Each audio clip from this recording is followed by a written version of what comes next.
덮으시라고 부탁드리러 왔습니다. 우리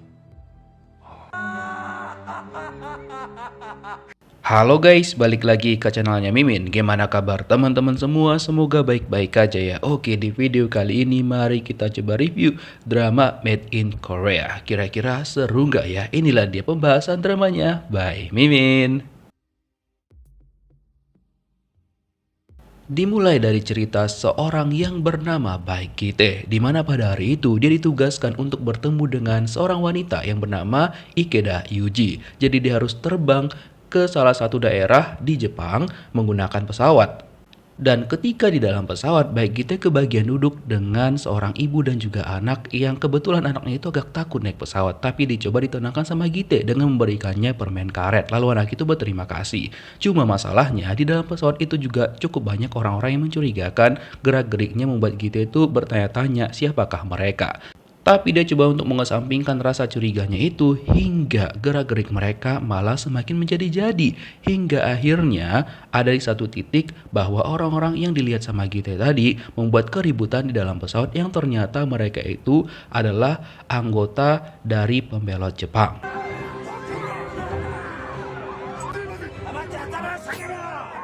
Pesawat tersebut dibajak sama tentara revolusioner yang merupakan pembelot dari Jepang yang disuruh mereka untuk mengendalikan pesawat itu menuju Korea Utara, tepatnya di Pyongyang.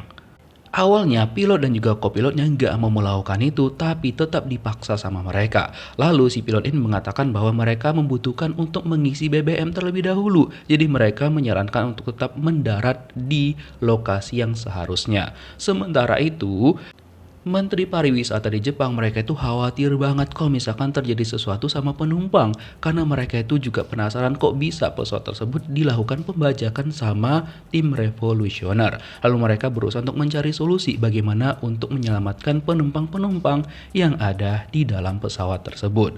Nah, by the way, pesawatnya akhirnya mendaratlah di Bandara Itazuke, Fukuoka, Jepang. Tim revolusioner yang kebetulan dipimpin sama seseorang yang bernama Yamada, dia itu mengatakan bahwa mereka butuh untuk mengisi bahan bakar agar mereka nanti bisa terbang ke Pyongyang, Korea Utara. Dan ternyata jalan mereka itu dihalangin sama pemerintah Jepang. Jadi mereka itu tidak diperbolehkan lewat dan juga dihalangin sama pesawat tempur gitulah di area lintasan pesawat dan mereka semakin membuat keributan. Mereka berencana bakal mengorbankan salah satu penumpang karena permintaan mereka tidak diturutin. Dan untung aja pada saat itu Baek Ki-tae mencoba untuk membela para penumpang di sana dan dia juga mengambil salah satu seorang yang merupakan tim revolusioner. Jadi dia bilang bahwa kalau misalkan mereka nggak nurut sama dia dan juga tidak mempertemukan dia dengan pemimpin mereka si Yamada, maka Ki-tae bakal membuat hal yang lebih parah lagi. Ya udah, akhirnya bertemulah dia dengan si Pak Yamada itu, di mana Ki-tae itu memberikan negosiasi kepada mereka yang nantinya pesawatnya bakal tetap didaratkan di Korea Utara di Pyongyang asalkan mereka menurut dengan apa yang dikatakan sama si Baek Ki-tae ini. Setelah berpikir panjang, akhirnya si Yamada ini mau nih nurut sama Baek Ki-tae. Karena kan syaratnya itu harus dilepaskan anak-anak, ibu-ibu ataupun perempuan dan juga lansia terlebih dahulu. Dan kebetulan juga Ki-tae itu membawa narkoboy jenis sabu di dalam pesawat yang ada di kopernya dia. Nah, akhirnya si Yamada dan juga timnya itu menurut sama Ki-tae dan akhirnya anak-anak, perempuan dan juga lansia itu dikeluarkan terlebih dahulu dari pesawat sekitar jumlahnya 28 orang. Dan sebelumnya Ki-tae sempat memberikan sebuah kertas sama anak yang ada si ibunya tadi yang samping dia duduk dan si ibu itu langsung menelpon ke nomor yang dimaksud sama Ki-tae. Sementara itu, pemerintah Jepang itu mereka udah happy banget, tapi ya nggak happy-happy banget karena yang dikeluarkan baru 28 orang aja, karena masih banyak banget penumpang yang ada di dalam pesawat tersebut. Namun untuk sementara mereka mengizinkan pesawat itu untuk melaju ke Pyongyang, Korea Utara dan juga mengisi bahan bakarnya. Jadi sementara rencana yang dibuat sama Ki-tae itu berjalan dengan sangat-sangat mulus. Jadi semakin percayalah tim revolusioner itu Pak Yamada dan juga antek-anteknya kepada Baek Ki-tae. Dia juga menjelaskan bahwa dia adalah seorang pebisnis karena yang dia pikirkan hanya transaksi yang bakal dilakukan dengan kliennya nanti. Sementara itu di menara kendali bawah tanah di Gimpo, Korea, itu ada seorang sersan yang bernama Chae Ji-sok di mana dia mendapatkan perintah dari kepala KCIA, di mana dia itu disuruh untuk melakukan penghambatan dan juga pemutaran alur pesawat yang bakal menuju Pyongyang tersebut. By the way, KCIA itu sama dengan CIA Amerika Serikat, di mana mereka terinspirasi dari itu. Cuma masalahnya walaupun mereka seharusnya melindungi rakyat, tapi ya terlibat dalam politik kotor juga. By the way, pesawatnya akhirnya disuruh tuh dialihkan oleh Jisok kepada pilot dan juga kopilotnya. Jadi seolah-olah bahwa yang menerima panggilan tersebut adalah berasal dari Pyongyang, Korea Utara. Karena memang Yamada dan juga rekan-rekannya pengen banget tuh mendarat di Korea Utara, akhirnya ya mereka percaya-percaya aja.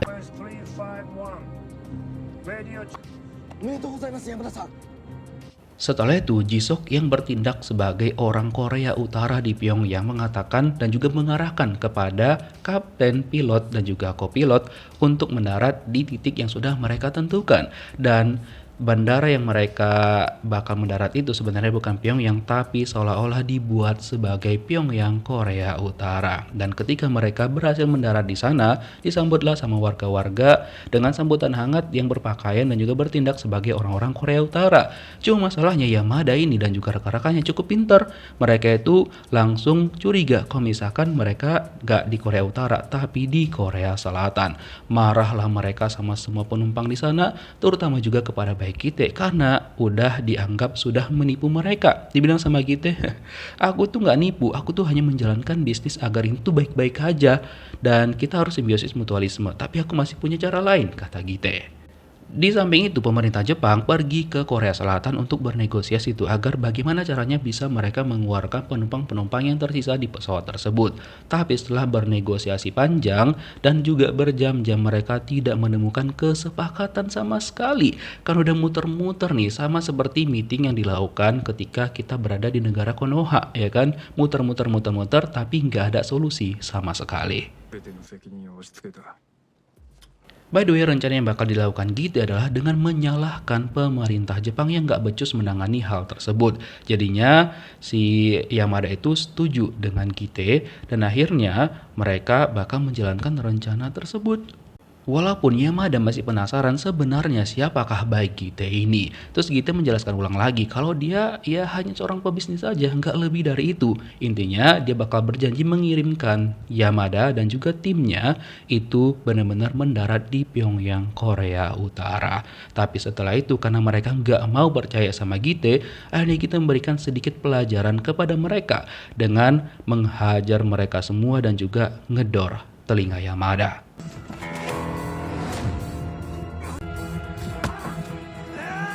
Suara dor di dalam pesawat membuat penumpang-penumpang dan juga anggota-anggota Yamada yang lainnya itu kaget banget dan juga ketakutan. Setelah itulah Yamada dan juga rekan-rekannya mau nurut dengan rencana yang udah disusun sama baik Gite. Ternyata rencana Gite adalah dengan mengeluarkan seluruh penumpang dari pesawat tersebut termasuk dirinya, tapi dengan menukar sandranya. Jadi sandra yang digunakan adalah salah satu pejabat tinggi di Jepang karena memang mereka menyalahkan petinggi-petinggi di Jepang ataupun pemerintah Jepang. Dan akhirnya itu diturutin, terus pas sampai di Pyongyang, Korea Utara, Yamada dan juga timnya malah mendapatkan penghargaan dari pemerintah di sana. Semua orang dapat penghargaan, termasuk si pilot dan juga kopilotnya, tapi tidak dengan si Jisok. Dan sesuai dengan dugaannya Gite bahwa sesampai di Pyongyang, Korea Utara, pesawat tersebut langsung dibalikkan lagi ke Korea Selatan bersama dengan si sandranya dan juga pilot-pilotnya.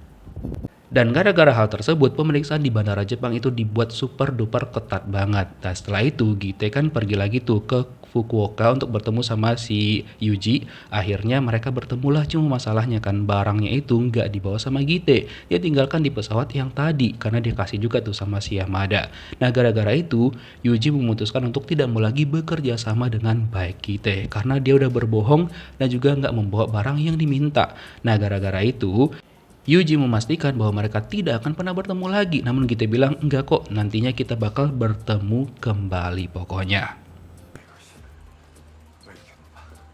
Sementara itu di kantor Kejaksaan Agung ada seseorang yang bernama Jang Gun-yong yang berprofesi sebagai seorang jaksa yang ambisius banget. Dan dia ternyata mencari tentang sebuah geng yang bernama geng Manje yang ternyata itu ada berhubungan dengan Baekhyun. Karena dia penasaran banget siapakah sosok dari orang-orang yang membantu geng tersebut. Karena model itu siluet jadi dia nggak melihat jelas wajahnya Kite. Dan sebenarnya siapa sih Baekhyun ini? Ya, dia ternyata adalah orang yang memiliki jabatan cukup penting juga di negara. Ternyata Baekhyun ini adalah salah satu petinggi di KCIA. Dan semua rencana yang di pesawat itu termasuk pendaratan dan juga pengubahan bandara yang tadi itu semua direncanakan sama Baekhyun. Kalian ingat kan kertas yang dia berikan sama si anak tadi ternyata itulah yang ditelepon sama si ibu tadi untuk menjalankan rencana Gite. Itu kayak sinyal gitu untuk minta bantuan untuk menjalankan rencana yang sudah dia susun serapi mungkin. Dan keterlibatan Gite dengan geng sabu-sabu itu diketahui juga tuh sama bosnya dia. Dan ditanyakan kenapa nggak pernah dilaporkan kepada bosnya ini. Sindikat narkoboy milik Manje itu ternyata luas banget, bahkan mereka memiliki reseller. Salah satunya adalah Pak Kim ini dan juga dia memiliki seorang istri dan juga ada anak mereka yang berumur 3 tahun dan istrinya juga sekarang lagi mengandung anak mereka yang kedua. Jadi kebetulan pada malam itu ada 2 orang bule yang meminta untuk diberikan narkoboy. Awalnya Pak Kim menolak, tapi mereka bilang bakal membayar double. Ya udah dikasihlah sama Pak Kim dan dia juga mendapatkan telepon dari orang lain untuk bertemu keesokan harinya transaksi narkoboy. Tapi ketika mereka memberikan narkoboy itu kepada 2 bule tadi, tiba-tiba aja bule-bule itu malah menghilangkan nyawa Pak Kim dan juga istrinya. Mereka berdua kehilangan nyawa mereka di tempat termasuk juga bayi yang dikandung sama istri Pak Kim. Kemudian Jang Gun-yong datang ke sana untuk melakukan pengecekan di TKP. Dan ternyata mereka menemukan bahwa Pak Kim dan juga istrinya merupakan reseller dari narkoboy milik geng Manje. Dan juga untuk 2 bule tadi juga sudah diamankan dan sekarang sudah berada di tempat berwajib yang diurusin sama para bule-bule. Kebetulan Gun-yong juga menemukan tuh alamat yang sempat ditulis sama Pak Kim yang bakal dia jumpa juga seharusnya untuk transaksi narkoboy. By the way, untuk anaknya Pak Kim itu sementara dibawa sama Gun-yong untuk ditemukan sama pamannya nanti agar dia tetap berada di tempat yang super duper aman. Dia kasihan sih sebenarnya tapi ya gimana lagi. Setelah itu Gun-yong balik ke kantornya dia dan juga bertemu sama atasannya. Dimana Gun-yong ini walaupun ada atasan tapi dia nggak peduli sama sekali dan juga nggak pernah nurut. Ya terbilang jarang bakalan nurut. Karena dia sama si bosnya ini pemikirannya tidak sama. Karena bosnya kayak nurut-nurut aja dan juga banyak korupnya. Tapi berbeda dengan Gun-yong yang bakal menyelesaikan masalah dan juga bakal mengejar orang yang benar-benar menurut dia itu salah. Ya walaupun dia nggak 100% bersih juga. Dan kalau udah stres banget, Gun-yong itu bisa kayak ketawa-ketawa sendiri. Kayak gini nih. 최대 조직 폭력배 만재파. Dan balik lagi kepada Baekhyun yang memang dia memiliki hubungan dengan sindiket narkoboy milik geng Manje tersebut. Dan dia juga mengatakan kepada bosnya dia si direktur biar dia aja mengurus semuanya ketika si direktur sebelumnya kan nanya tuh sama kita tentang hal tersebut.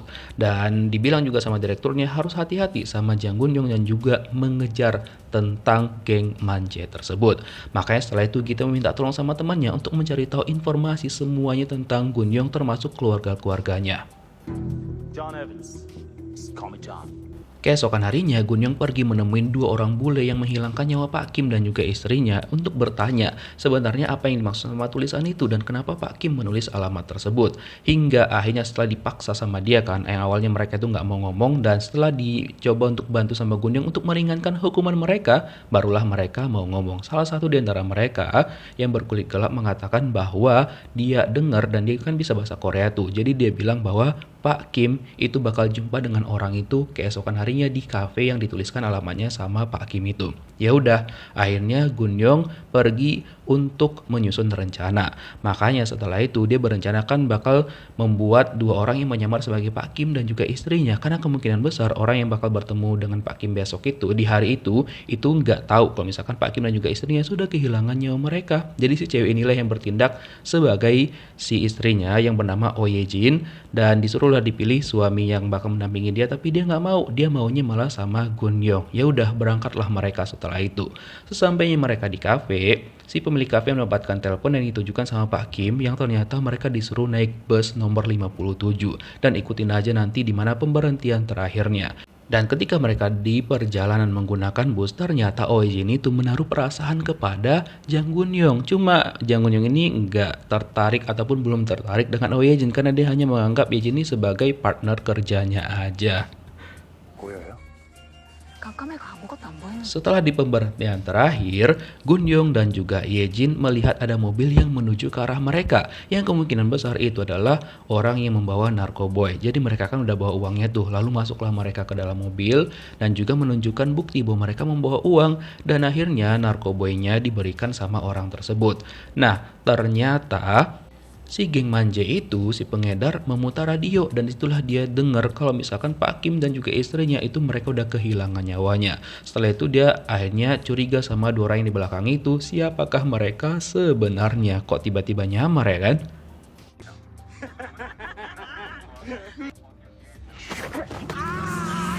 Gunyong berusaha untuk menghentikan si geng manje ini dengan meremas telurnya dia, dan akhirnya si geng manje itu berusaha untuk kabur, yang kebetulan dia posisinya di geng manje itu adalah sebagai wakil ketua. Dia lari sekencang mungkin tapi dikejar sama Gunyong dan juga Ye-jin.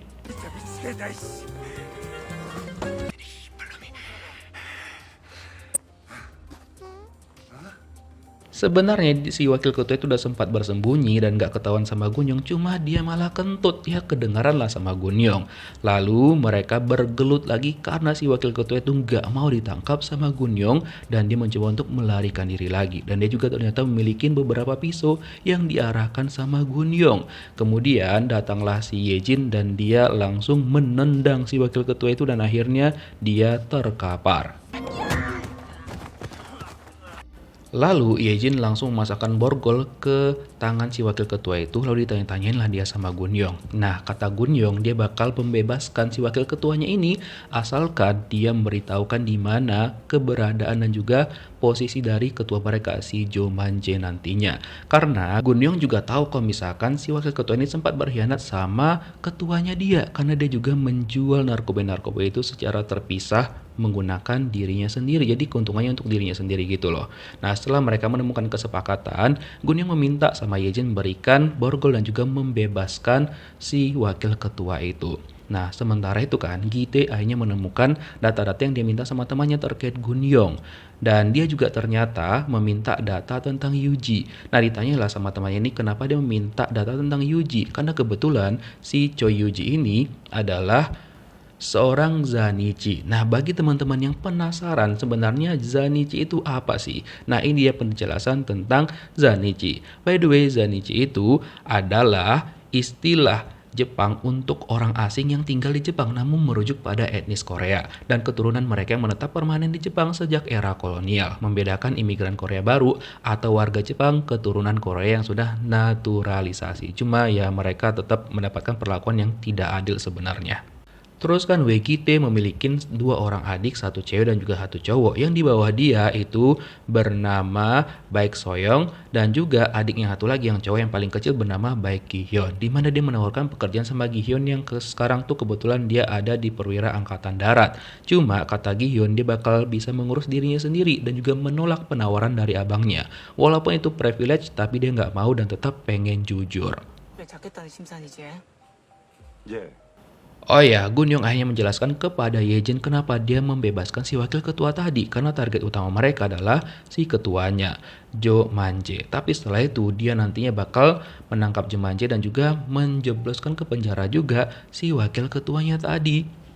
Dan dia juga bilang kepada si Ye-jin mereka bakal mencari juga tentang si Baek Gite yang juga terlibat dengan geng Manje tersebut. Yang ternyata selama ini si Gunyong tuh tahu kalau misalkan siluet di foto itu adalah Baekhyun. Setelah itu, si wakil ketua Daeil bertemulah dengan Gunyong dan juga memberitahukan tentang pertemuan yang bakal dilakukan sama bosnya dia. Dan keesokan harinya pas mau makan siang di kantornya Gunyong itu ada telepon yang aneh-aneh banget. Pokoknya dia nanya mereka itu restoran kan dan segala macam, bukan tentang kejaksaan. Akhirnya mereka kan lagi pada lapar tuh karena ada jam makan siang, mereka memutuskan untuk makan siang dulu. Ternyata itu yang nelpon adalah baik kita dan juga timnya. Dan ketika nggak ada angkat telepon lagi, mereka udah memastikan bahwa udah nggak ada orang di sana dan lagi pada makan siang. Ya udah, pergilah mereka ke sana dan juga memasang penyadap suara untuk mendengarkan percakapan-percakapan yang bakal dilakukan sama Gunyong dan juga rekan-rekannya nanti. Terus kita juga menemukan bahwa ternyata Gunyong itu sedang mencari tahu tentang dirinya juga. Nah, gak lama setelah itu si Gunyong tuh kan datang dan dia pas sampai ke sana orang-orangnya gitu disuruh untuk keluar terlebih dahulu karena kan dia dikabarin sama orangnya yang ada di luar. Lalu datanglah si Gunyong ini dan dibilang sama Gite bahwa namanya adalah Gite, salah satu petinggi di KCIA. Jadi dibilang sama Gite untuk jangan mengurus tentang si Jomanje, biar dia aja yang ngurus gitu. Dan dibilang sama Gunyong alasannya kenapa, tolong kasih dia alasan yang jelas gitu. Nah setelah diberikan penjelasan sama Gite, akhirnya Gunyong tuh bilang, ya udahlah nggak apa-apa kalau misalkan kayak gitu, ya udah kamu ya aja yang ngurus si Jomanje itu, aku mundur aja, kata si Gunyong gitu kan. Nah setelah si Gite pergi, ternyata Gunyong tuh nggak mau nyerah gitu aja dong. Itu dia katakan biar si Gite ini pergi gitu aja dan juga nggak curiga sama dia. Karena kalau aslinya ya tetap aja Gunyong nih tetap gaskan. Pas sampai ke kantornya, Gite mendengarkan percakapan Yejin dan juga Gunyong di mana mereka pada malam itu bakal pergi ke Hotel Busan, di mana kebetulan kan malam itu rencananya si Jomanje bakal bertemu dengan kliennya dia untuk melakukan transaksi narkoboy. Ya udah, makanya pada malam itu di Hotel Busan sebenarnya kan Gunyong dan juga rekan-rekannya sudah melakukan penyadapan tuh di tempat pertemuannya si Jomanje. Mereka tuh langsung merekam semua percakapan yang dilakukan sama Manje dan juga orang yang bakal bertransaksi dengan mereka. Dan seluruh percakapan itu udah dicatat juga sama Gunyong, tapi tanpa mereka ketahuin bahwa rencana mereka itu kan diketahui sama orang lain dan juga bakal ada yang merusaknya. Karena setelah itu mereka dibuat kaget karena lampu di lantai tersebut itu langsung dipadamkan semuanya. Mereka pada panik.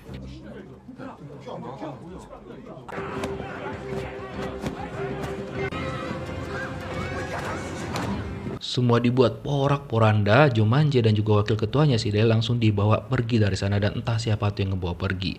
Ya, ternyata itu adalah ulah dari si Gite karena kan dia udah tahu rencana mereka semua. Ya udah, setelah itu si Gite langsung ngebawa Daeil dan juga si Jomanje.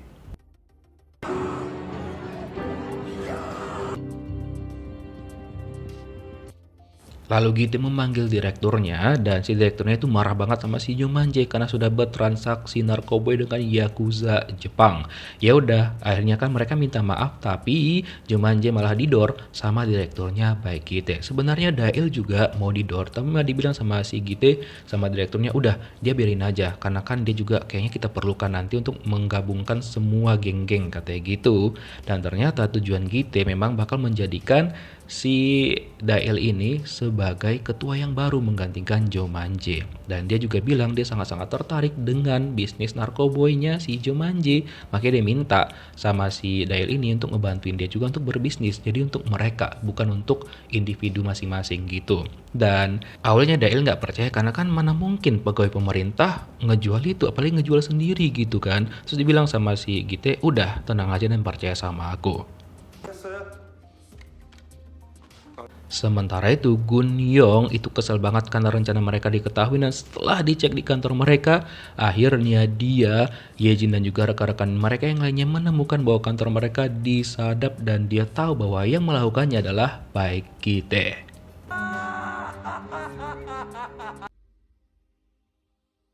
By the way, di sisi lain orang yang bakal bertemu dengan Baek Gite yaitu bernama Baek Geumji, di mana dia itu berprofesi sebagai LC kalau di istilahnya di zaman sekarang. Pelanggan dia pun gak main-main, banyak banget para pejabat. Dan sebenarnya dia itu udah disuruh untuk menetap di luar negeri aja, tepatnya di Amerika Serikat. Karena dia punya seorang anak laki-laki, tapi dia memutuskan untuk tetap balik ke Korea. Maka dari itu, baik Kite bersama dengan bosnya Pak Hwang berencana untuk pergi menemui Chon Suk Jung, di mana Chon Suk Jung ini adalah orang salah satu kepercayaan dari presiden, di mana dia itu juga ternyata kenal dengan Bae Gum Ji. Jadi pas mereka itu sampai ke tempatnya Chon Suk Jung, di sana itu udah ada Bae Gum Ji lagi asik-asik ngobrol sama Suk Jung. Walaupun mereka sebenarnya tidak terlihat terlalu akrab karena Gum Ji itu hanya butuh bantuan untuk Suk Jung demi mengamankan dirinya. Karena kan sebenarnya Gum Ji ini udah disuruh stay di Amerika Serikat, tapi dia nggak mau sama sekali. Dan ketika pertemuan itu untuk pertama kalinya Kite melihat bosnya sendiri sangat-sangat tunduk kepada orang lain. Karena secara struktural Suk Jung ini jabatannya lebih tinggi dibandingkan Pak Hwang. 부재 파악은 어떻게 잘 되고 있어요? 예, Sementara itu Gun Yong, Ye Jin, dan juga rekan mereka sedang mencari keberadaan dari Kang Dail. Karena mereka yakin banget bahwa Dail itu masih hidup. Karena kata Gun Yong untuk mengungkap kebusukan-kebusukan yang dilakukan sama KCIA, mereka butuh Dail dalam keadaan hidup. Karena Dail adalah satu-satunya bos yang tahu tentang perdagangan dari narkoba yang mereka lakukan bersama dengan KCIA. Pertemuan pertama Gum Ji dan juga Kite itu membuat Gum Ji itu lumayan tertarik nih sama Kite. Karena kan perawakan Kite itu cukup tampan. Jadinya dia mencoba untuk menggatal, tapi Kite masih bisa menahan dirinya. Dan Gum Ji menawarkan hal yang lain, yaitu dia menawarkan membantu Kite untuk naik jabatan agar bisa menjadi di atasnya Pak Hwang. Setelah itu Kite menemani Gum Ji untuk pergi ke gereja, karena Gum Ji itu lumayan sering ke gereja untuk berdoa. Setelah itu Kite bertemu dengan bosnya Pak Hwang dan diperingatkan tuh sama Kite bahwa jangan terlalu dekat sama Gum Ji, karena kan Gum Ji itu punya buku, di mana buku itu adalah nama-nama orang yang pernah tidur sama dia dan dia bisa menggunakan ancaman menggunakan buku itu. 첩 찾아오래? 한국장이? Besoknya pas kita bertemu sama Gum Ji ini tahu kalau misalkan kita itu disuruh sama Pak Hwang untuk mengambil buku catatan tentang nama-nama orang yang udah pernah tidur sama dia. Tapi Gum Ji itu tidak memberitahukan siapakah nama-nama orang itu, terutama nama dari anak yang dia lahirkan. Karena kan bisa jadi semua nama-nama itu berpotensi untuk menjadi ayah dari anak tersebut. Makanya Gum Ji ini menggunakan itu untuk mengancam para pejabat-pejabat tinggi. Terus dia juga memberikan penawaran lagi nih sama Kite, karena kan Kite nggak tertarik untuk menjalin hubungan dan juga cinta-cintaan. Dan dia bilang juga bahwa dia memiliki koneksi dengan Osamu Ikeda yang merupakan ayah dari Choi Yuji, ayah angkatnya. Jadi si Gum Ji ini bisa menawarkan kita untuk bertemu dengan Yuji dan juga Ikeda agar bisnis narkoboynya si kita ini bisa berjalan dengan lancar. Nah, gara-gara itu kita lumayan tertarik lah dengan tawaran yang dibuat sama Bae Gum Ji. Terus kan Wei Ye Jin pura-pura masuk ke dalam klub ibu-ibu, klub menjahit gitu, yang ternyata di situ ada juga adiknya si Bae Kite ikut, adiknya yang cewek. Nah, dan gak butuh waktu lama si Ye Jin itu cukup akrab dengan adiknya si Kite ini, dan mereka juga cerita-cerita di mana tanpa sepengetahuan dari adiknya Kite bahwa Ye Jin ini sengaja menjebak dia untuk menceritakan tentang keluarganya. 오빠 있어요? 네. Karena Soyong adik kita ini sangat-sangat polos banget. Setelah dari sana Yedi menceritakan pertemuannya dengan Soyong kepada Gun Yong, di mana dia mengatakan bahwa keluarganya kita itu masih ada satu lagi adik mereka paling kecil yang juga ternyata berada ataupun bekerja di bidang militer, dan ada masa lalu kelam adik mereka yang disembunyikan sampai sekarang, cuma dia belum tahu apa itu. Dan hal lain juga disampaikan sama Yejin bahwa dia tahu kalau misalkan si Dail itu ternyata masih hidup dan mereka sekarang lagi mencari di mana keberadaan Kang Dail sekarang. Dan gara-gara itu Gun Yong seneng banget karena dia ngerasa bahwa rencana mereka bakal berjalan dengan sangat-sangat lancar. Keesokan harinya, Kite pergi dengan Gum Ji untuk bertemu dengan Ikeda Yuji. Dan setelah itu, Gum Ji disuruh sama Yuji untuk pergi berbelanja dan juga sambil makan karena ada hal penting yang harus dia bicarakan. Dengan Kite hanya berdua aja. Jadi gara-gara itu, terpaksalah si Gum Ji ini pergi walaupun dia sebenarnya penasaran hal apa yang dibicarakan sama Yuji dan juga Kite. Setelah Yuji dan juga Kite berbicara berdua, ternyata mereka membicarakan ini. 조만재 대신 나와 사업을 하고 싶다. Yuji tahu niatnya Kite pergi ke sana yaitu untuk membicarakan bisnis yang dulunya dijalankan sama geng Manje. Karena kan Pak Jomanje itu udah nggak ada dan mereka hilangkan nyawanya, jadinya Kite lah yang bertindak untuk melanjutkan bisnis narkoba itu dengan Choi Yuji. Dan Yuji bilang sama Kite bahwa dia nggak mau kalau misalkan nanti ada kesalahan dan kayaknya mereka menemukan kesepakatan. 이건 특수부 장건영입니다. Jang Gun-yong bertemu dengan Pak Hwang di mana dia itu langsung menyindir secara halus di mana dia menanyakan di mana keberadaan dari Jo Manje. Seolah-olah dia bilang bahwa dia melihat Jo Manje itu sedang berada di Filipina. Betulkah itu? Katanya gitu kan sama Pak Hwang. Dan dari jawaban Pak Hwang yang terlihat sangat kaku banget membuat Gun-yong itu yakin banget bahwa Jo Manje itu udah dihilangkan nyawanya sama KCIA. Dan setelah pembicaraan mereka, dia mengatakan sama Yejin bahwa dia curiga banget kalau misalkan Jo Manje itu ditanganin sama KCIA dihilangkan nyawanya. Dan mereka juga curiga kalau bisnisnya Jo Manje itu bakal dilanjutkan sama kita dan itu yang bakal mereka cari tahu. 다 죽고 싶어서 그래? Setelah balik dari Jepang, kita memberitahukan rencananya kepada adik perempuannya si Soyong. Tapi sebenarnya Soyong itu nggak setuju karena itu beresiko banget. Apalagi dia kan pegawai pemerintahan malah berbisnis narkoboy.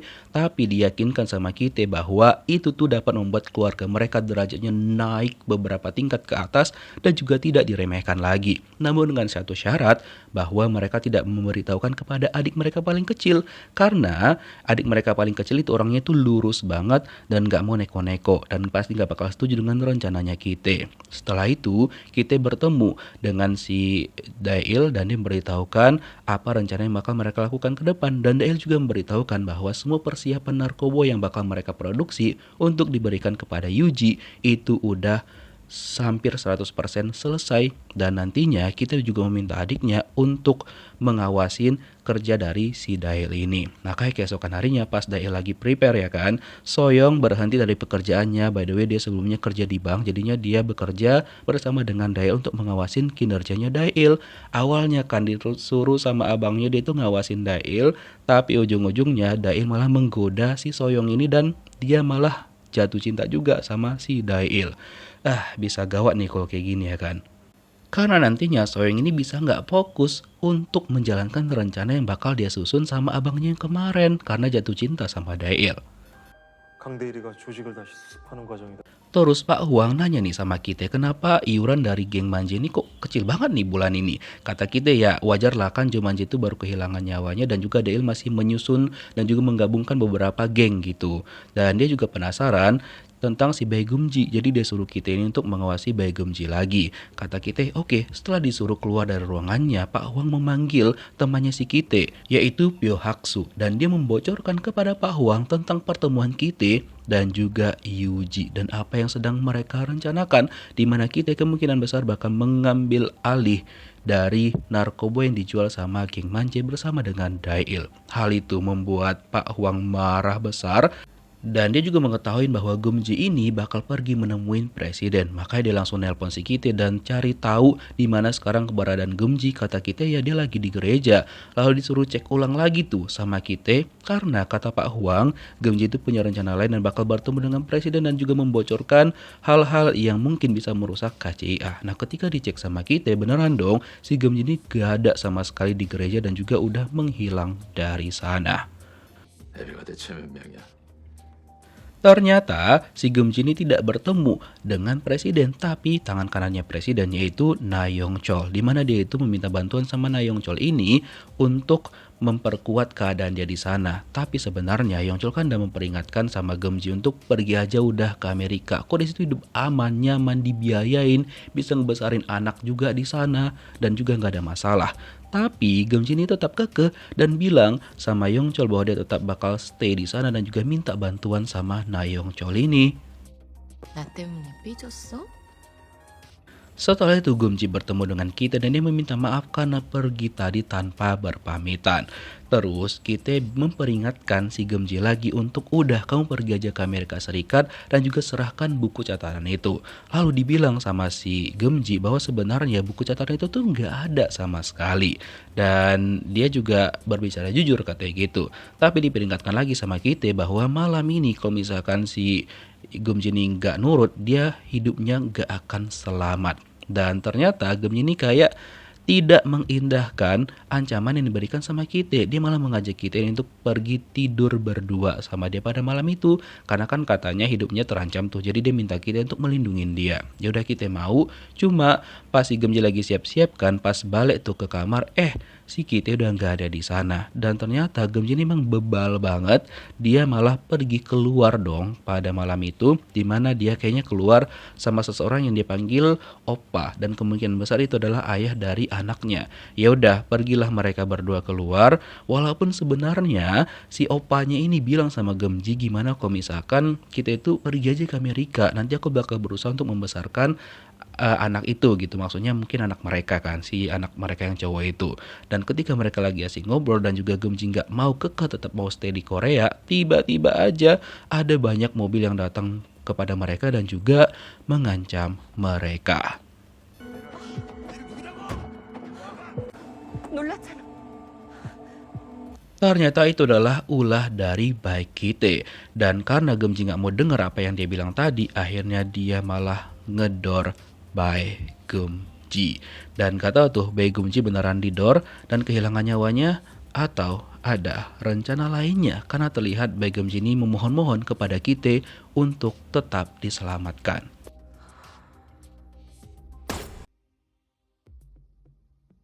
Oh ya, by the way, narkoboy itu sebenarnya udah lama banget beredar dan dimulai dari militer pada waktu itu.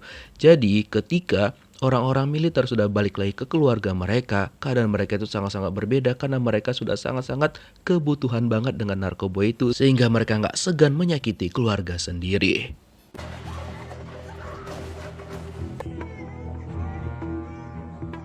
Salah satu orang yang terdampak dalam hal tersebut adalah Jang Gun-yong, di mana ibunya dihabisi nyawanya oleh ayahnya sendiri gara-gara kecanduan narkoboy. Dan sekarang ayahnya itu berada di rumah sakit jiwa karena sengaja dibuat sama Gun-yong di sana agar ayahnya enggak kecanduan lagi dengan yang namanya narkoboy.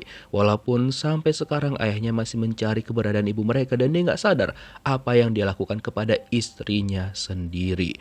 By the way, adiknya si Gun-yong yang bernama Yeon sekarang bekerja di sebuah pabrik gitu, dan dia juga menyukai yang namanya alat musik yaitu gitar dan juga suaranya cukup bagus. Nah, karena si Gun-yong tahu adiknya suka musik dan juga gitar, jadi dia memutuskan membelikan adiknya gitar dan juga bakal mengkursuskan adiknya untuk berlatih gitar agar dia bisa menyalurkan bakat bermusiknya ke lebih yang profesional gitu. Nah, setelah dari sana dia pergi untuk membacakan putusan kepada dua bule yang sempat menghilangkan nyawa dari keluarga pengedar narkoba yang kemarin itu. Kalau misalkan kalian masih ingat di episode awal, nah ternyata si Gun-yong ini membacakan putusan untuk melakukan hukuman penghilangan nyawa kepada dua tentara Amerika Serikat tersebut, yang awalnya kan dia sempat bilang bahwa bakal memberikan keringanan hukuman kepada mereka, tapi ternyata itu hanya tipu muslihatnya saja. Sehingga bosnya bilang sama Gun-yong tentang janjinya kemarin untuk memberikan hukuman yang lebih ringan, tapi Gun-yong bilang dia tetap tidak mau karena dia sangat menjunjung tinggi tentang kejujuran dan juga bakal memberikan hukuman setimpal kepada orang yang berbuat salah. 없어?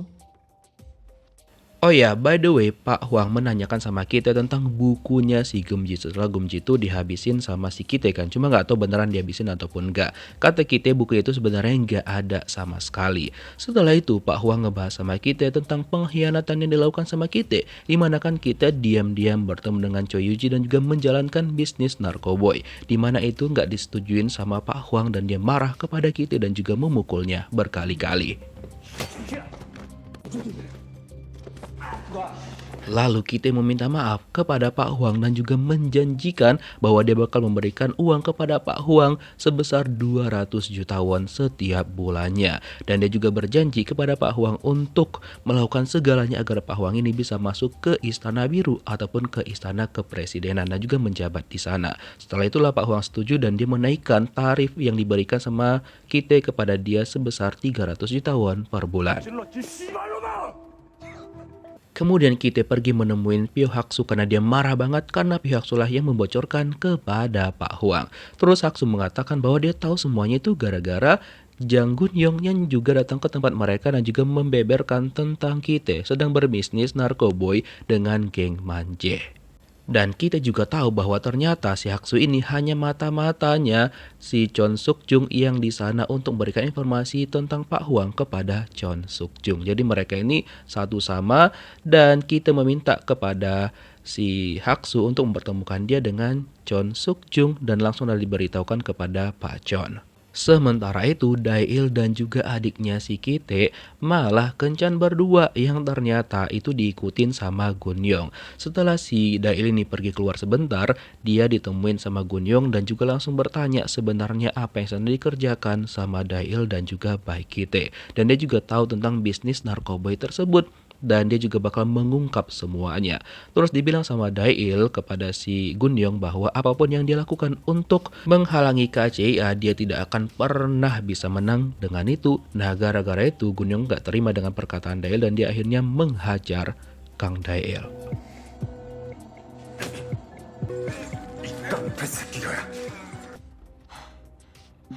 Untung aja tuh Dae-il masih dibiarkan hidup sama Jang Gun-yong karena dia kan masih butuh. Setelah itu Gun-yong ditelepon sama Kite dan juga mengajak untuk bertemu. Setelah itu bertemulah mereka berdua, ya makan dan juga minum bersama seperti yang pernah dijanjikan sama Gun-yong. Ada tempat yang favorit dia. Pergilah mereka ke sana dan mereka membicarakan tentang Manje. Terutama si Gun-yong menanyakan itu kepada Kite. Dan dia juga langsung menyindir KCIA bahwa mereka kemungkinan besar sudah menghilangkan nyawanya si Jo Manje. Tapi dibilang sama Kite bahwa dia nggak tahu apa-apa tentang itu dan juga mungkin mereka ngebahasnya lain kali aja. Lalu si Kite ini malah ngebahas tentang adik perempuannya Gun-yong yang katanya tuh guru kursus gitar adiknya si Gun-yong itu terlibat tentang sesuatu hal yang dia suruh untuk berhenti aja kursus dari si gurunya itu. Nah, karena si Gun-yong gak terima, dia juga ngebahas tentang adiknya Kite, di mana dia tahu bahwa adik paling kecilnya Kite itu memiliki sebuah masalah sewaktu kecil yang ditutup-tutupin hingga sekarang. Gara-gara itu kita marah sama Gun-yong. Terus Gun-yong bilang, ya kan kamu duluan yang ngebahas tentang keluarga, jadi aku juga ngebahas tentang itu dong. So kita impas. Setelah itu Gun-yong juga ngebahas kepada kita tentang mereka telah menyadap kantornya Gun-yong. Terus kita nggak mau ngebahas itu dan juga memilih untuk pergi dari sana.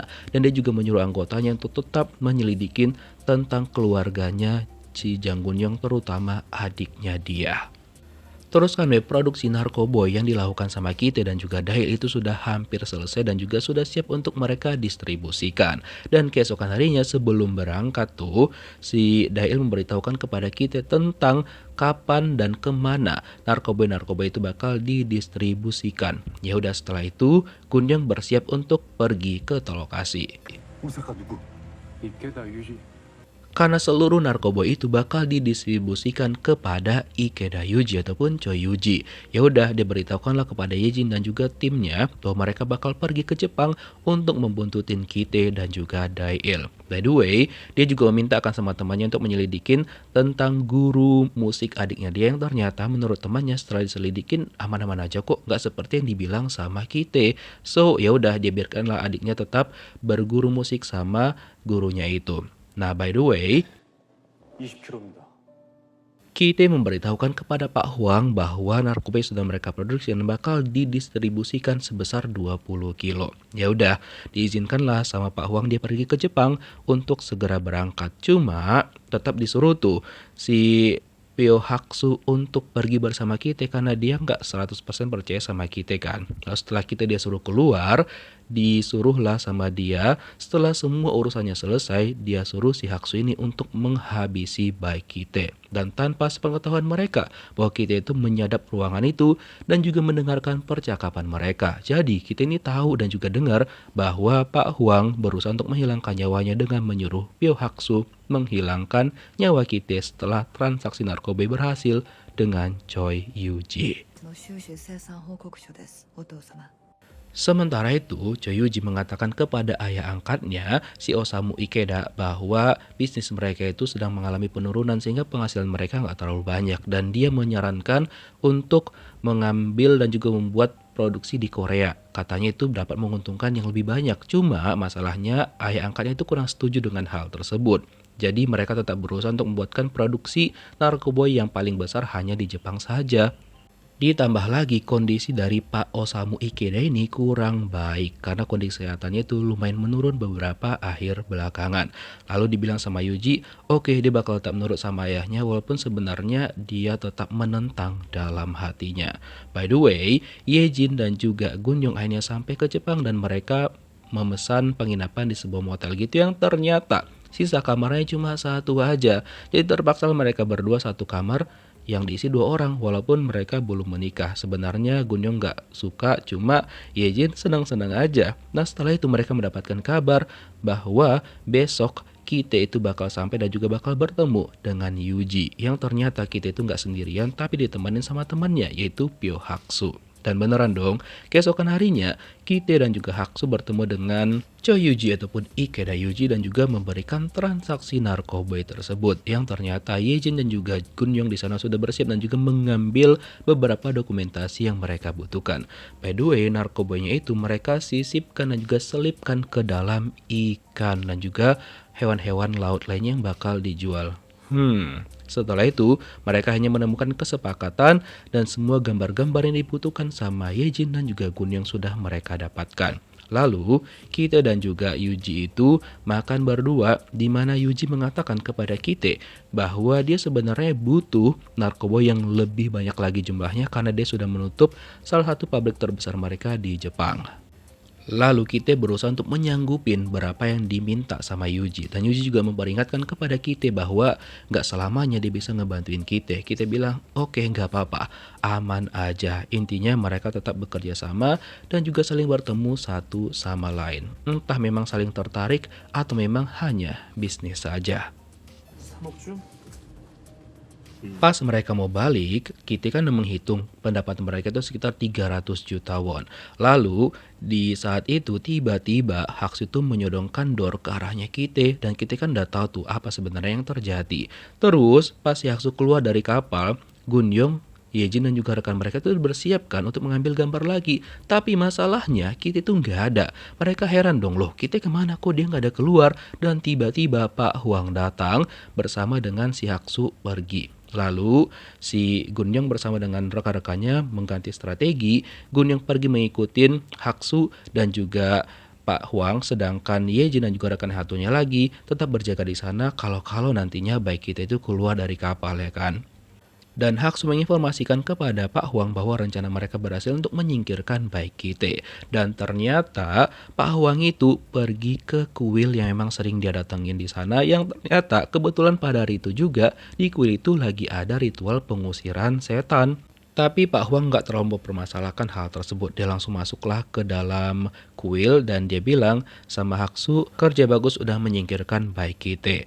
Dan dia juga menyisikan beberapa uang untuk biksu yang ada di sana. Lalu dia masuk ke ruangan rahasia yang ada di kuil tersebut. Dan ketika dia sampai ke dalam dan juga pengen menyimpan uang-uang itu, ternyata di sana ada baik Kite yang sudah nunggu dia. Dan juga baik Kite langsung ngedor Pak Huang dan mereka berkelahi.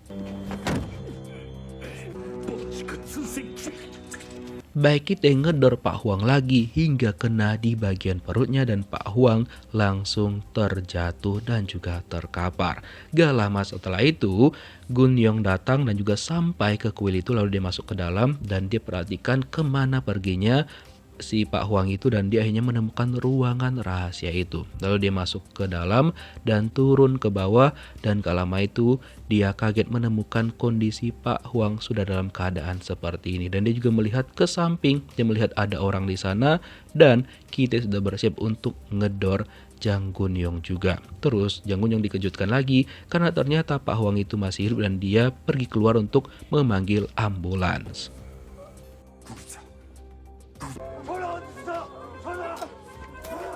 Dan di luar juga lagi porak-poranda banget karena orang yang mau diusir setan dari tubuhnya itu malah ngamuk dan juga melukain beberapa orang di sana. Kemudian Gun-yong menelpon rumah sakit untuk membawa Pak Huang, tapi ternyata setelah itu lokasi itu sudah dibakar sama Baek Ki-tae.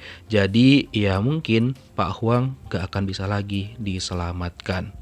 Dan Jang Gun-yong cuma bisa pasrah aja.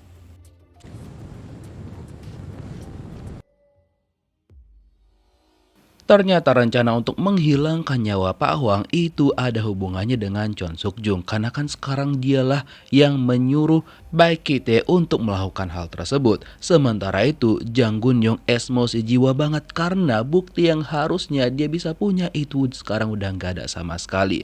Lalu tiba-tiba datanglah pihak Su di sana pura-pura nggak tahu. Jadi dia bertanya apa sebenarnya yang terjadi di tempat tersebut. Tapi Gun-yong kan nggak bodoh. Jadi dia langsung melakukan penangkapan kepada pihak Su dan langsung dibawa ke tempat yang berwajib. Dan informasi tentang penangkapan pihak Su disampaikan kepada Baek Ki-tae melalui anggotanya dia. Terus kita bilang nanti dia bakal mengurus hal tersebut. Setelah itu dia menelpon adiknya dia dan bertanya di manakah si Tae-il, dan adiknya bilang dia nggak tahu di mana Tae-il. Pada sebenarnya dia sekarang lagi bersama si Tae-il karena Baek Ki-tae berpesan bahwa dia pengen bertemu secara langsung dengan Tae-il. Terus kan Pyo Hak-su langsung diinterogasi sama Gun-yong, di mana dia bertanya rencana apa yang dia buat bersama dengan Ki-tae untuk menghilangkan nyawa Pak Huang karena dia tahu semuanya. Namun dikatakan sama Pyo Hak-su bahwa dia nggak tahu apa-apa dan dia juga nggak mungkin melakukan hal itu kepada Pak Huang, bosnya dia sendiri. Lalu Gun-yong memberikan bukti-bukti foto-foto yang sudah dia ambil yang ada si Choi Yuji-nya di sana kan. Tapi tetap aja si Hak-su itu nggak mau mengaku dan juga lebih memilih diam dan mengatakan bahwa itu semua nggak ada hubungannya dengan Baek Ki-tae maupun Choi Yuji.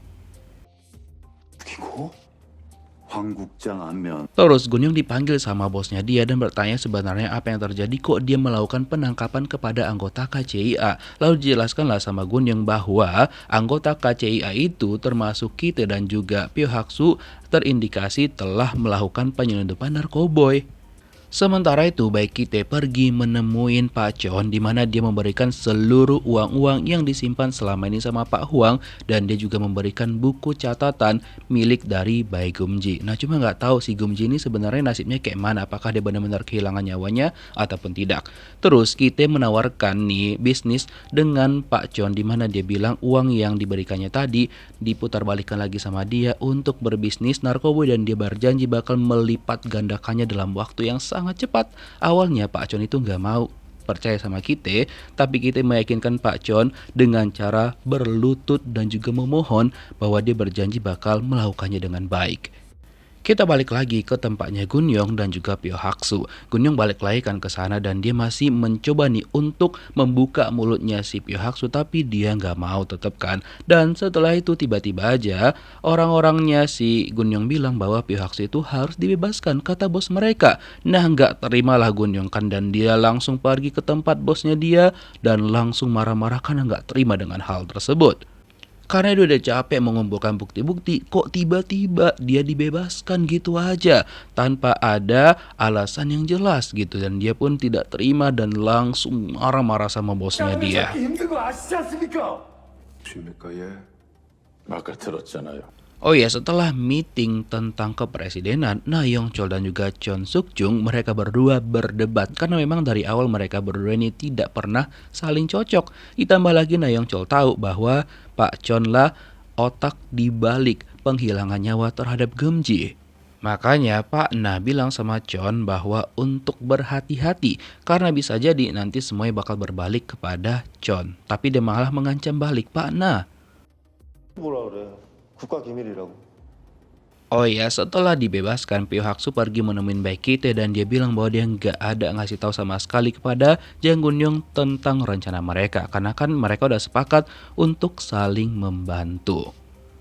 Dan setelah itu Baek Ki-tae rencananya bakal pergi menemuin Dail yang sekarang lagi ada bersama adiknya dia, dimana kita kan nggak tahu kalau misalkan mereka berdua ini malah berpacaran dan juga mesra-mesraan pada hari itu. Kebetulan itu udah larut malam banget dan nggak lama setelah itu Ki-tae datang dan itu membuat adiknya Si Soyoung dan juga Dail tuh kaget banget. Lalu mereka berdua mengklarifikasi bahwa nggak ada terjadi sesuatu sama mereka berdua ataupun nggak ada hubungan khusus. Mereka sedang mengerjakan pembukuan aja. Setelah itu, Soyoung disuruh pulang sama Ki-tae karena dia mau ngomong empat mata dengan Dail. Karena kan Ki-tae tahu kalau misalkan Dail itu bekerja sama dengan Gun-yong. Makanya setelah itu Ki-tae langsung mengancam Dail dan memberitahukan kalau misalkan dia nggak mau jujur kepada Ki-tae setelah bekerja sama dengan Gun-yong, maka nantinya hidupnya si Dail ini bakal dihilangkan sama Ki-tae, sama seperti Pak Hwang dan juga yang lainnya. Makanya setelah itu Dail pergi menemuin Gun-yong dan bilang dia udahan aja. Tapi Gun-yong ini nggak mau, dia bilang tolonglah sekali ini aja. Terus kata Dail, ya udah sekali ini aja, habis ini aku nggak mau lagi. Intinya kau harus berjanji juga harus melindungi aku. Oke, kata si Gun-yong. Dan akhirnya dikasih tahu lah kan sama Dail pada malam kapan transaksi Ki-tae itu bakal dilaksanakan. Makanya si Gun-yong kasih tahu sama anggota-anggotanya dan mereka malamnya langsung berangkat tuh ke sana kan kata Dail sekitar jam 11 malam. Nah, bertemulah mereka dengan kapal yang mereka anggap itu tuh adalah tempat transaksi Ki-tae. Kemudian mereka sampai ke kapal itu tapi ternyata mereka malah mengalami penyerangan.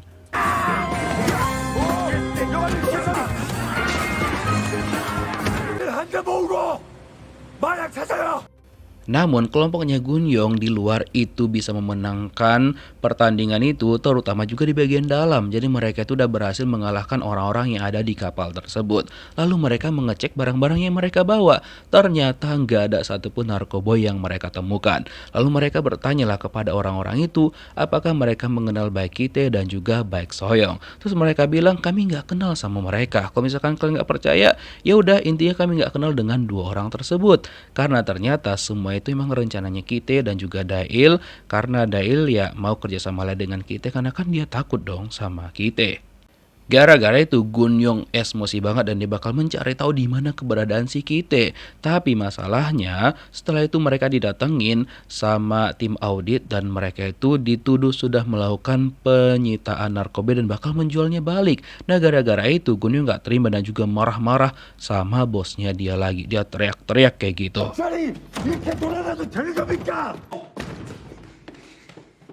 Terus dijelasin lah sama atasannya Gun-yong, katanya kamu itu bakal sulit ngelawan si Ki-tae karena Ki-tae itu backingannya Chon Suk-jung, orang yang berpengaruh banget terutama di kepresidenan. Dan kalau misalkan kamu ngelawan dia intinya minimal kau harus punya backingan juga. Tapi Gun-yong nggak mau dengar apa yang kata bosnya. 딴짓한다 오해는 마시고. Setelah itu bosnya Ki-tae pergi menemuin Pak Na-yong Chol dan dia ceritakanlah semuanya bagaimana Chon Suk-jung sudah mengganggu mereka. Dan dia sampaikan juga bahwa Pak Chon itu ikut bekerja sama dengan Ki-tae dalam penjualan narkoboy. Sementara itu di Osaka, Jepang, di tempatnya Ikeda Yuji, dia mengatakan kepada ayahnya karena kan sekarang pabrik mereka itu di Jepang udah banyak banget yang tutup dan juga mengalami rugi besar. Lalu dia menyarankan untuk membuka pabrik di Korea. Cuma masalahnya ada salah satu di antara mereka itu yang nggak setuju dan akhirnya mereka berdua malah berdebat dan juga rekannya itu marah banget sama Yuji. Tapi untuk saat ini ayahnya lebih percaya sama Yuji dan dia bilang semoga keputusan Yuji ini bukan keputusan yang salah dan juga bukan keputusan yang bakal membuat dia menjadi orang yang bodoh. Setelah itu dia bertemu dengan Pak Chon di mana mereka berdua ternyata itu tidak terlalu percaya sama Ki-tae. Ditambah lagi Yuji bilang sama Suk-jung bahwa dia mengetahui kelemahan tertingginya Ki-tae adalah adik lelakinya sendiri, yaitu Baik Ki Hyun yang sekarang berada di militer. By the way, Ki Hyun ini sudah memiliki jabatan lah di situ, walaupun sebenarnya dia jabatannya belum terlalu tinggi. Kalau nggak salah itu komandan, di mana pada waktu itu anggotanya dia ada yang sakit dan juga beberapa dari orang itu nggak peduli. Dan malamnya juga anggotanya itu malah dihilangkan nyawanya tuh sama orang ini, dan yang menghilangkan nyawanya itu dilakukan penangkapan. Dan gara-gara ada yang meninggoy di tempat mereka, di campnya mereka, bos mereka itu marah. Tapi yang kena pukul berkali-kali itu atasannya si Ki Hyun. Nah setelah bos mereka itu pergi, atasan Ki Hyun itu marah sama dia dan bilang bahwa semua itu kesalahan Ki Hyun karena tidak mengeluarkan ataupun tidak memutasi orang yang membuat masalah tersebut. Jadinya dialah yang kayaknya bakal disuruh ataupun dipaksa untuk mengundurkan diri dari jabatannya sekarang, karena keesokan harinya dia dipanggil sama sesama rekannya yang jabatannya sekarang lebih tinggi dari dia, dan disuruh tuh mereka kerjasama kalau misalkan si Ki Hyun ini gak mau keluar dari posisinya sekarang. Cuma Ki Hyun gak mau karena kan memang dia orangnya itu lebih berkomitmen dan juga berusaha untuk lebih jujur gitu. Cuma dibilang sama temennya bakal susah kalau misalkan si Ki Hyun ini terlalu jujur banget dan juga berjuang sendirian. Cuma Ki Hyun gak peduli dengan hal itu. Dan ternyata Gun-young itu sudah mempersiapkan untuk mencari tahu di mana keberadaan dari Ki Hyun. Dan setelah dia tahu, dia bertemu dengan Ki Hyun dan meminta tolong nih sama si Ki Hyun untuk bilang sama banknya berhenti melakukan itu pentransaksian narkoba, dan dia juga menyampaikan bahwa kakaknya Si Soyoung juga ikut ngebantuin abangnya mereka si Kite. Tapi si Ki Hyun bilang dia nggak mau ikut campur tentang hal tersebut karena itu bukan urusannya dia, karena dia juga nggak tahu menahu tentang hal tersebut, dan kau menyelesaikan urusannya selesaikan sendiri, katanya kepada Gun-young kayak gitu. Dan masalah di campnya Ki Hyun itu diketahuin sama Kite melalui anggotanya dia. Lalu pergilah dia ke campnya si Ki Hyun dan dia langsung menghajar bosnya si Ki Hyun. Dia pukul dan tendang berkali-kali. Setelah itu Kite menyuruh bosnya Ki Hyun untuk memanggil adiknya. Lalu Ki Hyun langsung buru-buru tuh bertemu sama abangnya karena dia anggap bahwa Kite ini udah membuat masalah di tempatnya dia. Lalu dia bilang sama si Kite kan, si Ki Hyun, bahwa dia tuh nggak mau dibantuin dan dia bakal berjuang sendirian sesuai dengan kemampuannya dia. Lalu dibilang sama Kite, intinya kalau misalkan ada orang yang meremehkan kau, ya udah kau serang duluan dia, dan juga kalau perlu singkirkan aja tuh orang, kata si Kite. Dan dia juga memastikan bahwa yang keluar nanti dari jabatan adalah si bosnya itu, bukan Ki Hyun. Terus Ki Hyun bilang enggak, intinya dia bakal pergi ke Vietnam minggu depan, dan dia juga cerita kalau misalkan Gun-young itu datang menemuin dia. Gara-gara itu Kite itu marah besar banget. Dan pas Gun-young balik tuh ke tempatnya dia kan, dia bertemu dengan si Yejin. Terus lihatnya mereka mau makan dulu ngisi energi, tapi masalahnya bahan makanan mereka habis. Terus si Gun-young bilang sama Yejin dia pergi dulu bentar untuk membeli mie instan. Dan kebetulan hari itu memang udah agak gelap dan juga mulai turun hujan. Tapi Gun-young tetap pergi menggunakan sepedanya. Nah gak lama setelah itu datanglah teman mereka si Kim Jung Won, dan mereka bakal menunggu si Gun-young. Cuma masalahnya kok gak datang-datang, dan ternyata di luar kok tinggal sepedanya Gun-young aja. Apakah yang terjadi sama dia? Apakah ulahnya Kite?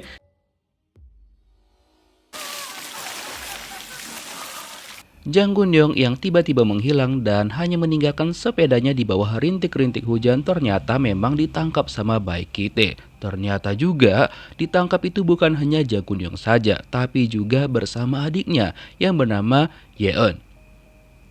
Instruktur gitarnya adiknya si Gun-young ini ternyata memang asalnya dari Korea Utara dan juga seorang pembelot, di mana nantinya adiknya si Gun-young kalau misalkan terus-terus bekerja sama dengan instruktur gitarnya itu bakal dituduh dengan sebagai seorang komunis. Hal itu dapat memberatkan mereka berdua tentunya. Ditambah lagi bahwa skenario itu diatur semuanya oleh Baek Kite, seolah-olah Jang Gun-young itu juga bersekongkol dengan instruktur gitar adiknya bahwa dialah yang meng-ACC semuanya. Berita penangkapan Jang Gun-young oleh Baek Kite ataupun salah satu bagian dari KCIA itu terdengar langsung di kantor kejaksaan. Lalu atasannya Gun-young mencoba untuk membantu mengeluarkan Gun-young dari sana. Lalu mereka melaporlah kepada Pak Na. Setelah itu Pak Na pergi ke tempatnya Pak Chon, di mana dia langsung menyindir tentang penangkapan paksa Jang Gun-young oleh Baek Kite. Tapi kan sebenarnya Pak Chon ini nggak tahu apa-apa tentang hal tersebut. Setelah disampaikan oleh Pak Na, jadinya si Pak Chon ini memutuskan untuk nelpon si Pyo Haksu. Jadi dia bilang nih, apa betul tuh si kita menangkap Gunyong? Katanya udah lepasin aja, karena aku tuh nggak tahu rencana yang dibuat sama si kita itu. Akhirnya kata si Pyo Haksu, oke, aku bakal ngomong nih sama kita untuk segera melepaskan si Gunyong.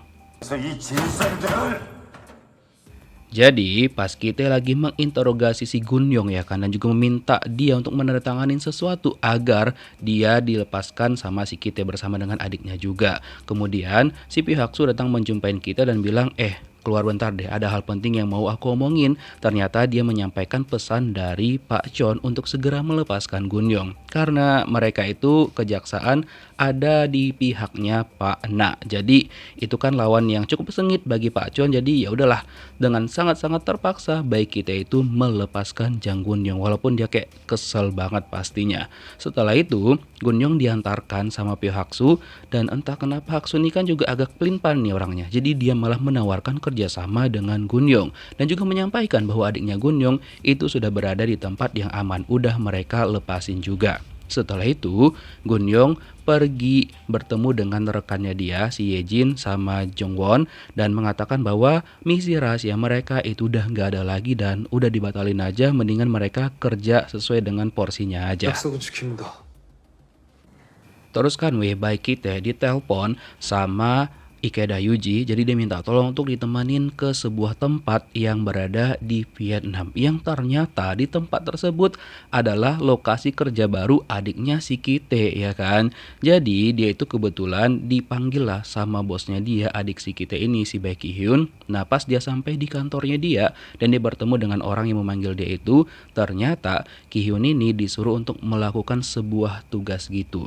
Karena nantinya dia bakal mendapatkan promosi jabatan kalau misalkan nantinya dia bisa menyelesaikan misi tersebut. Jadi dia disuruh untuk membuntutin dan juga bekerja dengan bosnya dia yang lain yang bernama Kolonel Chu. Jadi si orang ini menyuruh si Ki-hyun untuk mengetahui dan juga memberikan informasi apa-apa yang dikerjakan sama Pak Chu itu.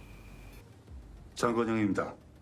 Sementara itu Gunyong datang untuk menemuin Pak Na, di mana dia itu masih belum menyerah sama sekali dan meminta bantuan sama Pak Na untuk melakukan penangkapan kepada Baek Ki-tae, dan dia juga menjanjikan bahwa dia bisa menjatuhkan Baek Ki-tae sekaligus dengan Pak Chon karena dia berencana untuk membuat Ki-tae dan juga Pak Chon itu saling menyerang satu sama lain. Dan kali ini dia mulai menjilat dengan meminum minuman dari sepatunya Pak Na langsung kayak what the hell. Setelah itu dia bertemu dengan Pyo Haksu, di mana dia mengatakan sama Haksu kalau dia mendengar bahwa Baek Ki-tae memiliki rekaman rahasia yang bisa menjatuhkan Pak Chon. Jadi dia minta tolong sama Pyo Haksu untuk memberikan dia rekaman tersebut. Dan terlihat mereka mulai bekerja sama nih.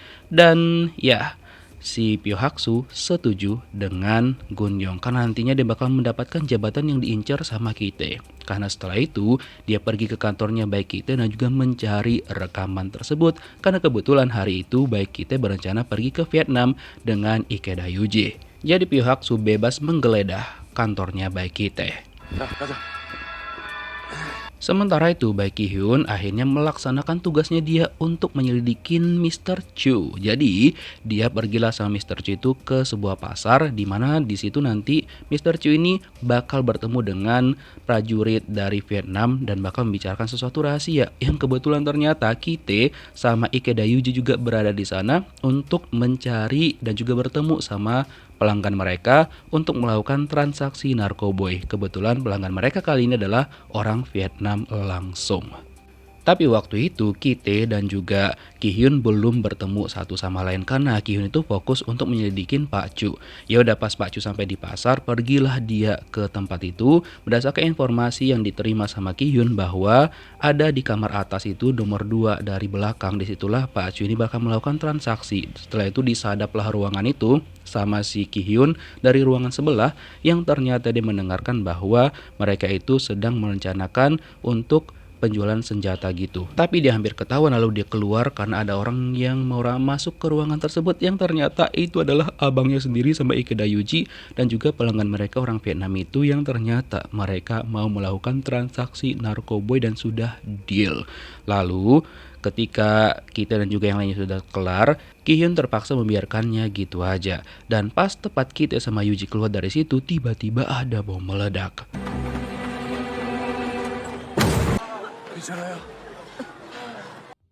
Untungnya mereka nggak kenapa-kenapa sih, cuma luka ringan aja, termasuk si Ki-hyun. Dan situlah kita itu bertemu sama adiknya dan dia bertanya sebenarnya apa yang terjadi di situ. Tapi Ki-hyun tidak mengindahkan abangnya dan langsung pergi bersama dengan Mr. Cho. Di sisi lain, Gun-young dan juga Ye-jin ternyata membututin Dae-il, yang ternyata pada malam itu Dae-il rencananya bertemu sama adik perempuannya kita, si Soyoung kan, yang ternyata mereka itu mau melakukan transaksi narkoboy, di mana ternyata si Dae-il ini kan udah make tuh, jadi dia tuh butuh banget obat itu, jadi dia mintalah sama si Soyoung. Dan ketika itu kan pas mereka berpisah, tiba-tiba aja Gun-young dan juga Ye-jin beserta orang-orang mereka melakukan penangkapan kepada Dae-il dan juga Soyoung.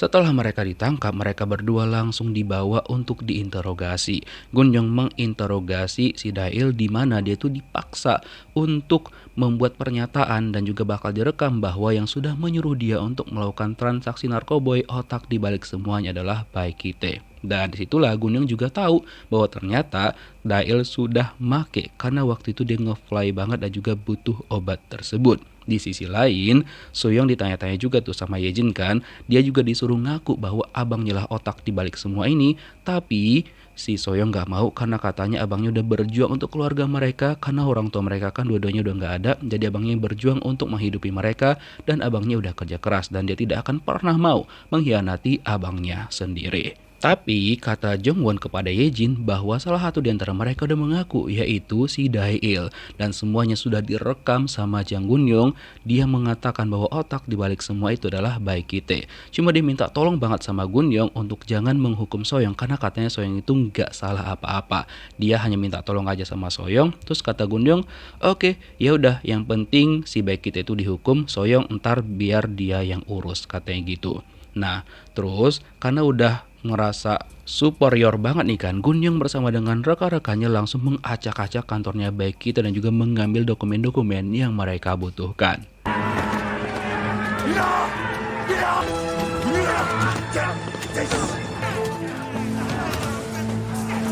Sementara itu Baekhyun yang baru aja pulang dari Vietnam, pas di bandara dia juga langsung ditangkap sama si Gun-young dan langsung dibawa ke kantor kejaksaan untuk dilakukan interogasi secara langsung. Terus pas presiden tuh waktu itu kan lagi mengadakan pidato gitu, dan Pak Chon disampaikan bahwa kejaksaan menangkap Baekhyun dan itu adalah kerjasama dengan Pak Na.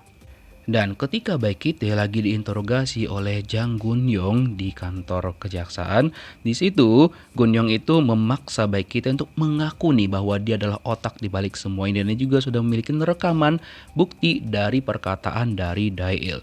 Cuma si kita ini sama sekali gak takut kepada Jang Gun-young, katanya percuma aja kalau kau pengen keadilan itu gak akan pernah ada keadilan di dunia ini, karena walaupun dia udah gak ada, tetap aja dunia ini gak akan pernah adil.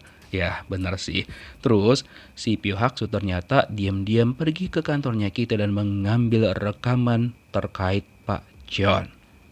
Dia dengarkan rekaman tersebut dan mungkin dia bakal kasih kepada Pak Chonnya langsung ya kan. Nah sementara itu si Kite dia cerita nih sama Gun-young alasan dia kenapa dia itu udah gak respect lagi sama yang namanya keadilan. Jadi waktu itu pas dia berada di Panglima Militer, jadi waktu itu kan dia sama anggota-anggotanya ada di terowongan yang disuruh sama atasan mereka, di mana di situ tuh banyak banget bahaya dan itu terowongan tempat orang-orang Vietnam waktu itu. Jadi dia minta sama bosnya untuk mundur, cuma bosnya bilang oh enggak kalian harus tetap maju gitu, hingga akhirnya anggota-anggotanya kehilangan nyawa mereka di situ dan kebetulan kita tuh bisa kabur dari sana dan dia marah sama bosnya, tapi yang disalahkan siapa? Ya baik kita sendiri. Jadi dia harus menanggung semuanya di penjara dan dia harus keluar dari jabatannya pada waktu itu. Itulah dia jelasin sama Gunyong, makanya dia jadi kayak sekarang. Tapi Gunyong tetap nggak mau paham dan bilang bahwa dia yakin bahwa keadilan bakal tetap ada. Ya walaupun Jang Gunyong ini nggak 100% bersih ya, dia juga ada menjilat-menjilatnya. Intinya baik kita tahu bahwa tujuan mereka itu sangat-sangat bertolak belakang dan kita juga nggak peduli dengan Gunyong. Dia bakal menunjukkan kekuasaannya.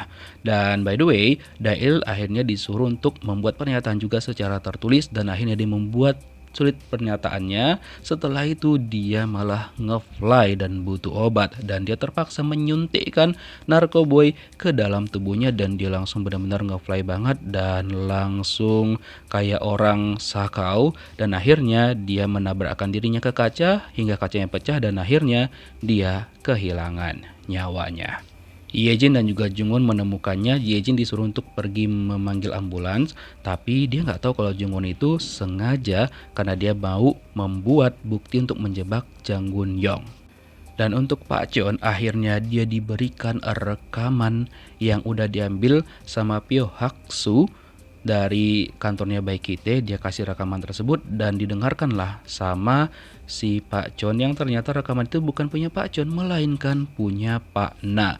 Ketika dikasih tahu tuh kepada Pak Na betapa marahnya dia dan menuduh Pak Chon itu sudah memata-matain dan juga menyadap pembicaraan dia dan akhirnya kali ini Pak Na itu nggak bisa ngapa-ngapain dan juga nggak berkutik lagi kepada Pak Chon karena rahasia dia ada di tangannya Pak Chon.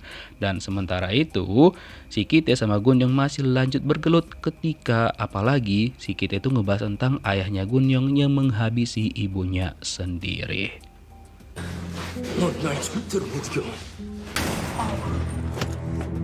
Oh iya, si Jungwon kenapa dia mau ngejebak si Gunyong? Karena ternyata Jungwon itu yang akrab sama Gunyong kerja sama Baekhyun. Semua orang itu tunduk sama Baekhyun. Itu yang mau ditunjukkan sama kita kepada Gunyong hingga akhirnya Gunyong lah yang terjebak sendiri dengan rencananya. Kali ini dia dituduh sudah melakukan penyuapan. Karena kita tahu bahwa Pyo Hak-soo sempat mau berkhianat sama dia, tapi dia udah mengatur strategi yang lain hingga akhirnya si Pyo Hak-soo berbalik kerjasama dengan dia lagi dan dia peringatkan untuk jangan macam-macam karena sekali lagi Pyo Hak-soo bisa dia habisin. Dan akhirnya Gunyong yang dituduh setelah melakukan semuanya dan juga menyuruh si Dail dan Dail yang ditulis surat itu dia menuduh Gunyong bukan Baekhyun. Kemudian bosnya Gunyong ditelepon Pak Na dan disuruh untuk menghilangkan si Jang Gunyong karena dia ngerasa Gunyong tuh udah nggak berguna lagi dan juga cukup merepotkan. Dan juga adiknya Gunyong juga bakal diadilin karena kelakuannya si Gunyong ini gitu dan adiknya ya udahlah dia pasrah aja dan ayahnya Gunyong juga kayaknya dihilangkan nyawanya sama orang-orangnya Baekhyun. Sementara itu Jang Gunyong bakal diadilin atas tuduhan yang harus dia terima. Ya terlihat dia nggak takut sama sekali sih karena mungkin dia belum tahu bahwa bosnya disuruh sama Pak Na untuk menghilangkan dia gitu. Sementara itu kita bertemu dengan Pak Chon dan Pak Chon nanya nih sama kita apakah kita punya rekaman sesuatu tentang dia. Kata kita ya nggak mungkin lah Pak, kata gitu. Oke, ya udahlah nggak apa-apa, kita berada di jalan yang sama, kata gitu. Kata kita oke, dan ya mungkin dia punya rencana lain juga untuk Pak Chon, who knows. 준비 다 됐습니다. Hingga akhirnya bisnis narkoboy mereka berjalan dengan lancar dan masih dibantuin sama adiknya dia si Soyong. Tapi Soyong kali ini mengandung anaknya Dail, cuma Dailnya udah kagak ada ya kan.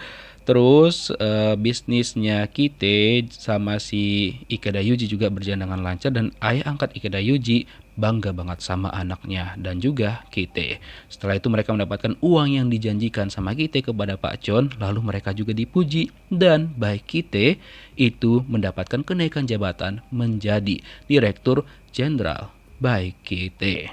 Dan akhirnya kali ini semua permainan dimenangkan oleh seorang Baekhyun.